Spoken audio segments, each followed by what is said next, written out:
वो केवल जादूगिरी तो सम्मोहन होता है। थोड़ी देर आप सम्मोहित करके लोगों को राजी कर लो, ये जादूगिरी नहीं है, ये मोदी जी की तपस्या है, ये हमारी भारतीय जनता पार्टी की तपस्या है और पीछे संतों का आशीर्वाद है। जहाँ कमल खिलता है वह बस निश्चय ही भगवान का वासा होता है। हमारे सर्कस में साहब होता है ना एक जोकर, और जोकर क्या करते हैं, हंसा के चले जाते, लोग थोड़ी देर हंसते और फिर चले जाते। ना ये जोकरों से चलने वाला, ना जादूगरों से चलने वाला तो संतों के आशीर्वाद से, देश के क्रांतिकारियों से। आचरण के कारण आपकी आने वाली पीढ़ी को नीचा देखना पड़ेगा और उनको सम्मान नहीं, उनको तिरस्कार मिलेगा।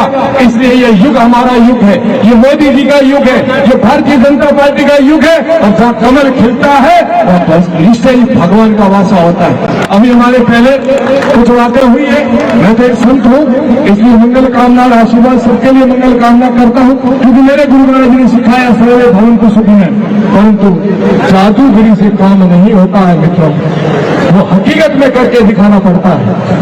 वो केवल जादूगिरी तो सम्मोहन होता है।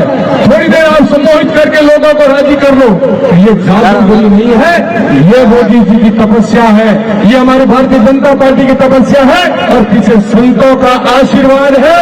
इसी प्रांगण में कोई सज्जन आके कह के गए थे कि संतों के आशीर्वाद से क्या होता, तो देख लीजिए परिणाम क्या आया। संतों के आशीर्वाद से असंभव काम था, पंडाल के अंदर कमल खिल के गया। कोई जादूगर के बन के आएगा और कोई हमारे सर्कस में साहब होता है ना एक जोकर, और जोकर क्या करते हैं, हंसा के चले जाते, लोग थोड़ी देर हंसते और फिर चले जाते। ना ये जोकरों से चलने वाला, ना जादूगरों से चलने वाला तो संतों के आशीर्वाद से, देश के क्रांतिकारियों से निष्ठा के साथ जो अपनी राजनीति में आकर के काम करते, अब देश यही मांग रहा है। चाहे एमएलए हो, चाहे मुख्यमंत्री हो, चाहे प्रधानमंत्री हो, होना चाहिए तो इसी भाव के साथ, राष्ट्रनीति के साथ खड़े होना है।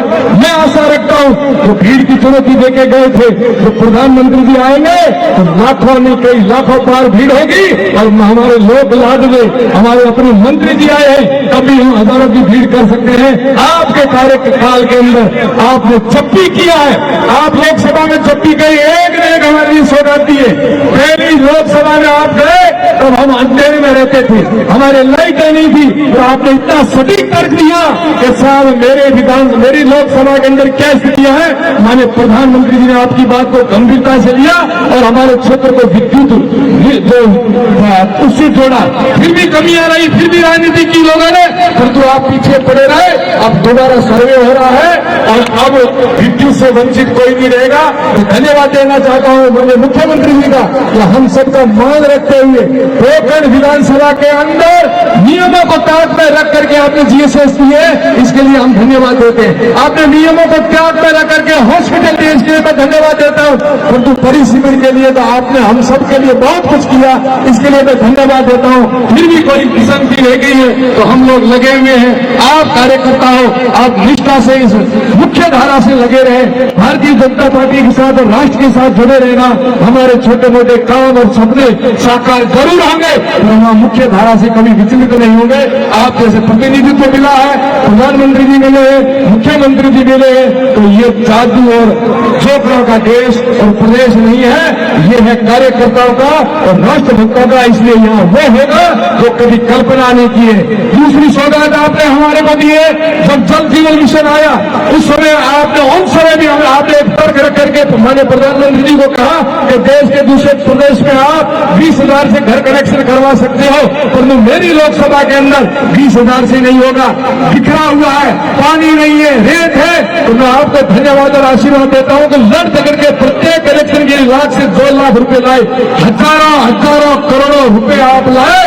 परंतु उस समय के जो तत्कालीन मुख्यमंत्री सरकार थे, उन्होंने उसको भी धक्का बिठाया और मटिया मेल किया, जिसको आज हम लोग भुगत रहे हैं। आज जल जीवन मिशन के कारण हम सब लोग दुखी हैं कि उस समय यदि सही योजना बनती, सही सर्वे होता और सही काम होता, तो आपके मंत्री जेल में नहीं जाते, आपके समय के अधिकारी जेल में नहीं जाते, और आज जनता त्रस्त हो रही है पानी के लिए, तो करनी आपने की भुगत हम रहे हैं, परंतु हमें विश्वास है अभी आपने मुझे आश्वस्त किया है कि वापिस रीसर्वे भी होगा और केंद्र से और पैसे लाएंगे पानी के लिए, पुनः मेहनत करके फिर वहां मिशन परिस्थितियों को खड़े करेंगे। तीसरी चौथी सौगात जब भी आई, अभी रेलवे देख लो, एक पोखर की जनता के लिए सबसे बड़ी मांग थी लूप लाइन की, आपने उसको ला करके भी हमें बहुत बड़ी सौगात दी।